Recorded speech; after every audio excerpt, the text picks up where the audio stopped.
Hello everybody and welcome back. My name is Winback, and on today's episode we're going to be playing Arthas, we're going to be playing for Death Coil, and we are going to be having a fantastic time, I promise you. But it is a YouTube video, so feel free to like, comment, and subscribe. We really appreciate those on this side of things. And I also really want to give a big shout out to everybody who subbed recently. Going over 200, pretty decent for me. I know it's not a lot compared to big YouTubers, but I've been at this for a really long time, and it's been kind of a hobby, and it's just kind of casually getting more and more fun. So I really appreciate everybody doing what you do. But this is an Arthas video at the end of the day, so let me shut up about my YouTube channel and talk about the hero himself. Arthas is a main tank and is in a like a 5-6-way, 5-way tie, 4-way tie for oldest tank in the game. Who are the originals? I can't remember if there were 3 or more. It was Arthas, there was Diablo, there was ETC. They were called warriors back then. There wasn't a dedicated tank. Muradin was in that bunch. I think that was it. So it was Muradin, Arthas, Diablo, ETC were the big 4 at the beginning. And then later down the line we got Anubarak, who released with Chen.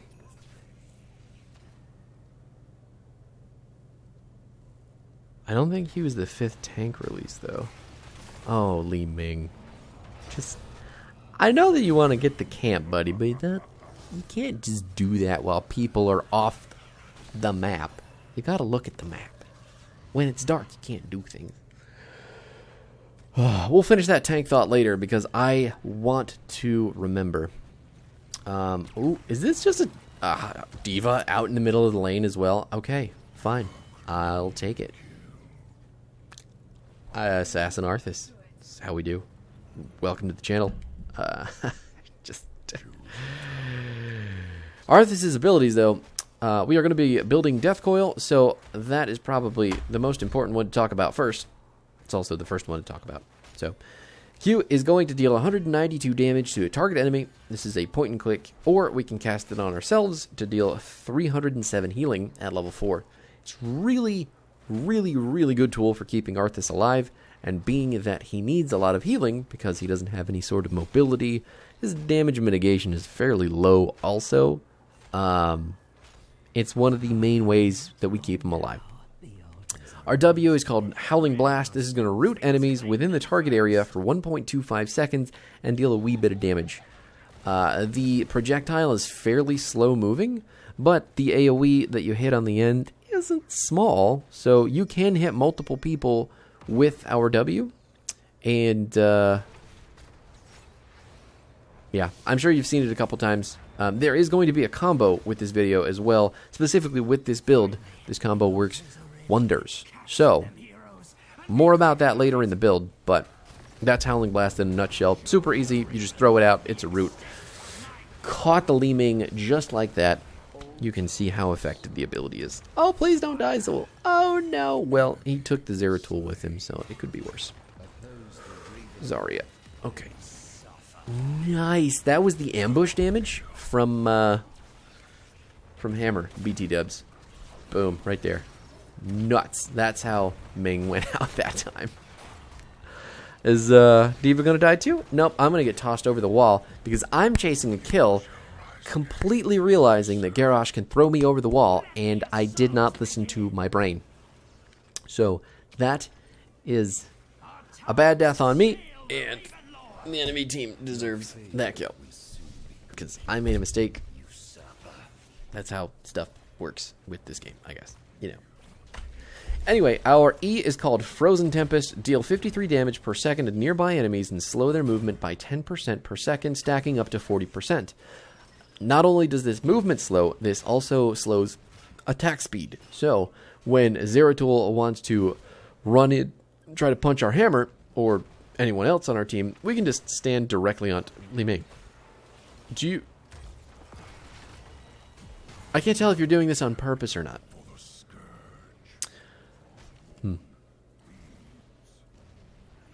Also, anybody watching this video who doesn't really like Li Ming, I mean, feel free to live vicariously through me as I just rack up the Li Ming kills in this game.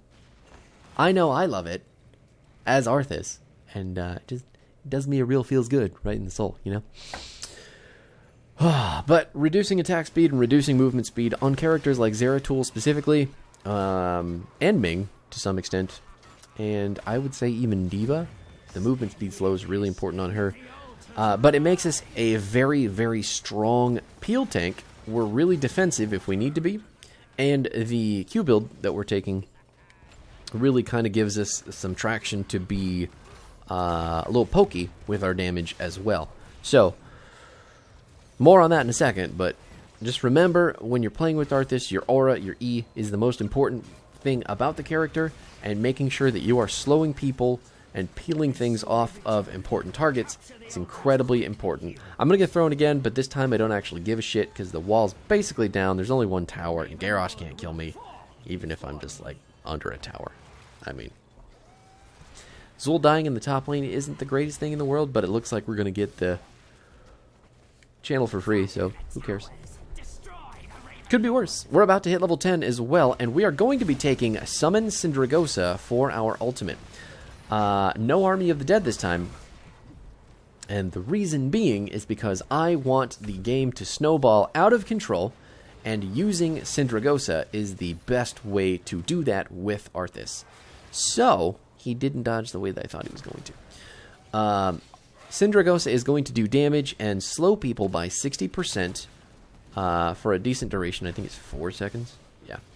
But the more important fact of things is that it is going to turn buildings, minions, and mercenaries off for 20 seconds. Now, that window of time is enormous if you are coming off a teamfight victory or a pick or literally any win that's taking momentum from the enemy team. You can now steamroll that down their throats with Cindy and take buildings for free. I don't get to stand on the point because Garrosh doesn't want me there, but that is a 3-man taunt. That's nuts. I thought it was, but Hammer got away. Maybe it was only a 2-man. I thought it said taunted over her head. Oh no, Gazlo going to die. Are we going to get the Diva? Nice. How did she die? Did she die to... She died to turrets. She died to turrets. Fantastic stuff. The turrets killed her before her explosion went off, too. The explosion would have killed the turrets and she would have lived. Man, that's good. Is that... Okay, no. Stop it. Get away. Don't you touch me. You either, Abathur. I see what you're doing with your stupid little spines and your Zeratul. Just because the hat is really stylish and cool doesn't mean you can just kill the tank whenever you feel like it. So, cut it out. Now, since we've talked about our ultimate, there's only one ability left for Arthas. This is an activatable trait. So, Frostmourne Hungers activate to make Arthas' next basic attack strike immediately and deal 159 increased damage. So it's an auto attack reset, meaning that if you go up and auto attack someone, you can hit your D button and immediately auto attack them again. What a medallion. He did not want to get caught by that root. Oof. He still can't kill me, so I don't know why he's going in. But the rest of his team's here, so maybe he got the balls to do so. Good stun by the Gazlo, because I would have gotten knocked up and probably killed if that had not hit right when it did. Yeah. But not only is this ability going to do extra damage and reset our auto attack, it's also going to give us 30 mana back. And with the amount of mana that we waste on Arthas by using our Frozen Tempest, we need every amount of mana that we can possibly get. That's not to say that you shouldn't be using your Frozen Tempest efficiently. You only want to use it in dire situations in lane if you have to clear, because it is still very mediocre clear on the wave, and you do want to turn it off if you're not standing on top of a hero or having some sort of use for it. Because like I said, it's going to kill your mana bar. It's going to suck. I think Garrosh was pretty resigned to his fate there. I'm not sure if the Diva really understands that the building is off, though. Zeratul can still get away. He just has to blink. I guess he wasn't super worried about it. I needed to go off into the bush to break the aggro from the tower, so that's why I was over there. But we need to talk about the build, since, I mean, it is happening. Our level 1 is called Frost Presence. It's a 3-tiered reward. At 5, we're going to reduce the cooldown of our W by 2 seconds. At 10, we're going to increase the range by 20%. And at 20, we are going to root enemies in the path of the root as well. So the root tip is going to do it, and also the path, meaning that if we're aiming at someone in the back line, we can... Ooh, I gotta stand on top of the hammer. Gotta stand on top of the hammer. You are not going to get my damage. No, get out of here. No space ninjas allowed. She got away with 150 health. All because we managed to stand on top of Zeratul, and she made the right decision to leave. Gazlo dodging that taunt with the Robo-Goblin was fucking impressive. So well done. So well done. But at level 1, Frost Presence is probably the best talent for the build, because we don't really want to do a whole lot of walking forward with this build. And having that kind of ranged engage with Arthas on top of the poke that we do is going to be really helpful. But it also leads kind of into the... Oh my god, did you just throw me into an Abathur? Sometimes I just think, you know, maybe the enemy team doesn't really like each other. Other times I think, maybe they're just bad. But either way, I'll take it. I think Zeratul's going to blink away. Nothing we can do to chase him down, because we're only Arthas. We've only got our feet. And that's how things work here. Our level 4 talent is called Deathlord. Increase the range of Death Coil by 30%. And reduce its cooldown by 3 seconds. If Death Coil is used on an enemy hero, its mana cost is refunded. You need to understand how important that is for this build. Because you need to be using your Q a lot, number 1, to poke people, do damage, but it's also very, very good for healing. Because we're reducing... Oh, sorry, Ming. You're just going to lose a lot of health. Because you got hit by a root, and... I don't know if you know how much damage I deal. Obviously, she doesn't, because she just keeps getting hit with all my abilities and running.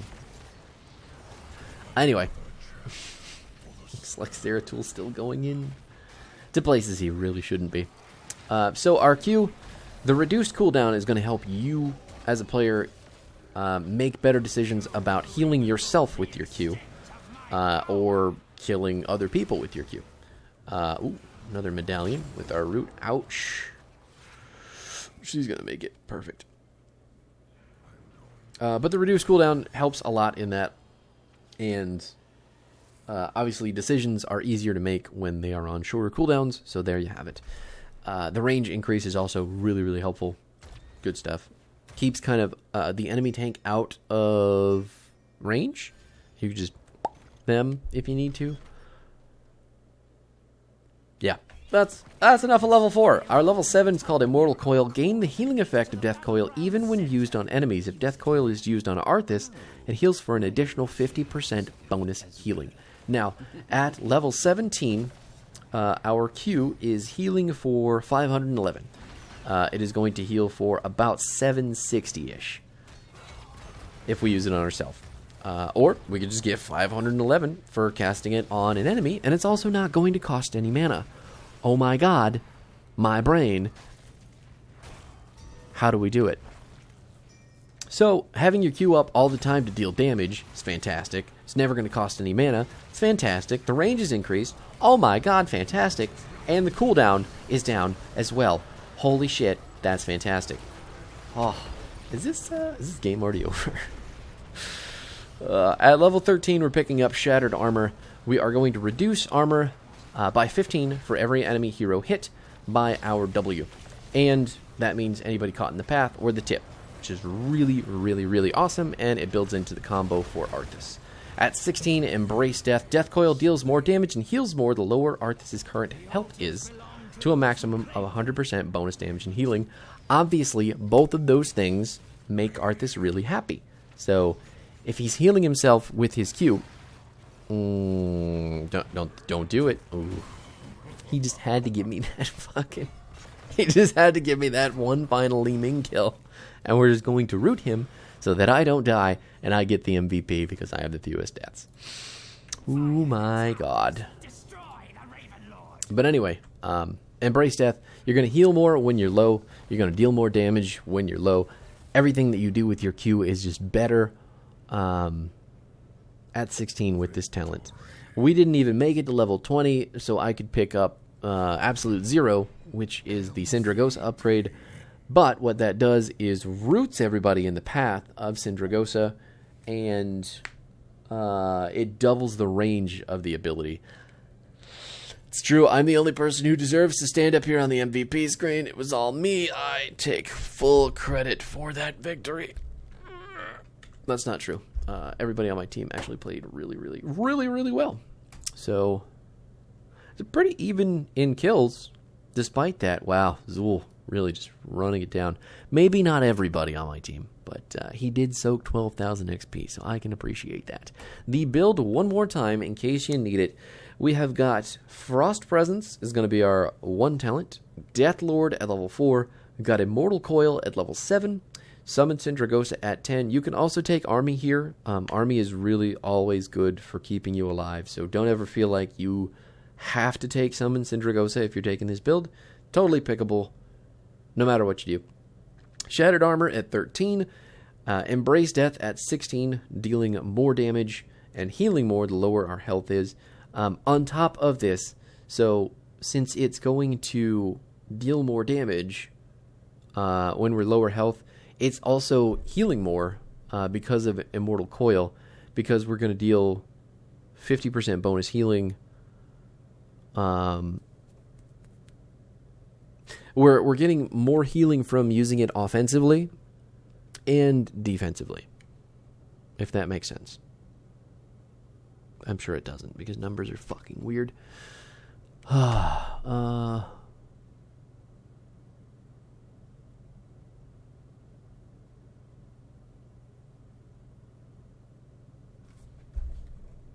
on.